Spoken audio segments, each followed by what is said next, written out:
Former leaders and major stakeholders have agreed that a well-funded and well-equipped state police can guarantee peace in the country.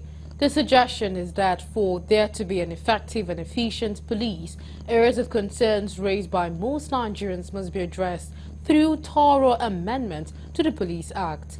The Nigerians made a postulation at a one-day national dialogue on state policing organized by the 10th House of Representatives held on Monday in Abuja. Correspondent Inabuchi Okinabuchi sent in this report. State policing has been in the national discourse for some time now due to the high level of insecurity across the length and breadth of Nigeria.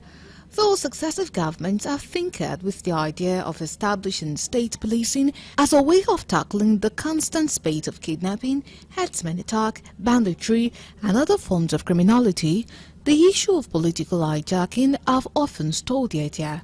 However, the continuous high rate of insecurity in the country has changed the narrative as most of the stakeholders, the presidency and past presidents opined. They say the call was long overdue while offering some solutions on the way the country can operate state policing by applying the nation's peculiar situation, such as adopting the border force, the coastal guard and engaging local traditional authorities. His Excellency Mr. President firmly believes that the path to effective security is through adaptive reforms catering to our diverse nation's unique needs and circumstances. This can only be achieved by carefully reviewing various models and options best suited to Nigeria's context. This thoughtful and inclusive approach will guide us towards a policing system that is both effective and respectful of the rights and dignity of all citizens. Our royal fathers have a lot of responsibility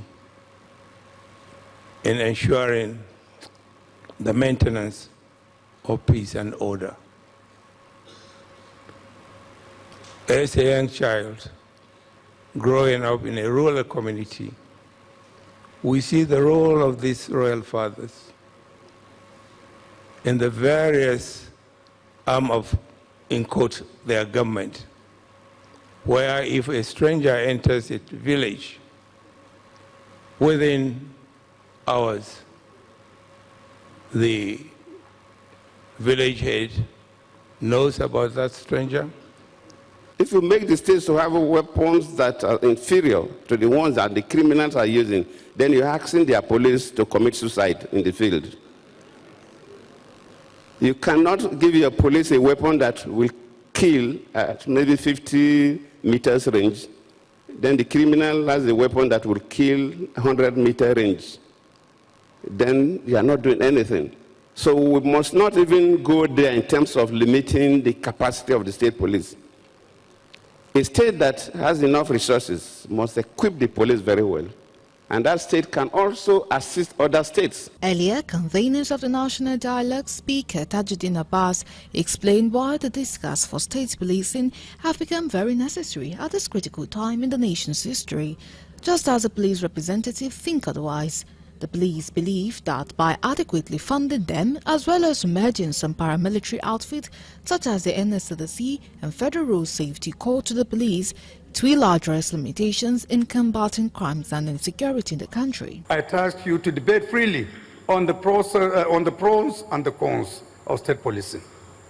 As we engage, issues to consider may include, but not limited to, the following: the desirability or otherwise of state policing, the time frame for a transition if deemed desirable, suitable model or models for Nigeria that account for context and diversity, appropriate legal and institutional frameworks, essential safeguards against abuse. We must draw the line because to have functional police, state police, we must have a strong federal police. But let us never forget the power of state police should never be used as a tool of oppression. You have taken the lead in putting this forward for the country to discuss. Certainly we do expect and hope that the review of the Constitution that will happen will produce some significant difference in the way that the country is policed. And I think at that stage we'll all agree that National Assembly would have done justice to this. On the issue of state police, It is the submission of the leadership of the Nigerian police force that Nigeria is yet to mature and ready for the establishment of state-controlled police. This is due to the underlying reasons.